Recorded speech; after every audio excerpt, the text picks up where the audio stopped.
Hi, Charles Moman here from Seymour, Indiana. Well, I just finished installing this Flatline Van Company roof rack and fairing on this 2018 Ford Transit 250 148 wheelbase medium roof.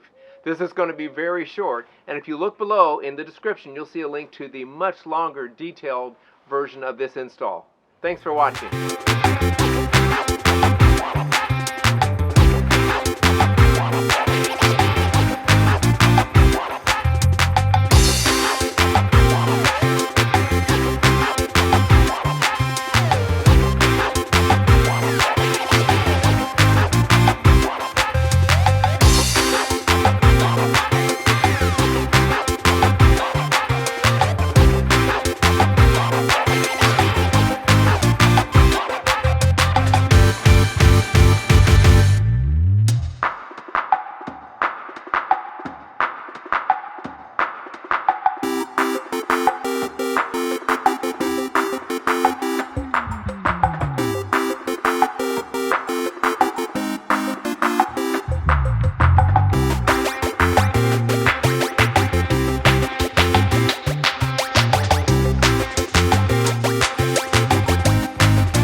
Well, I told you that was going to be pretty short. And again, if you look in the description below and see the link, you'll see a much longer, detailed video showing how to install this rack. It's pretty easy, and it's a great setup.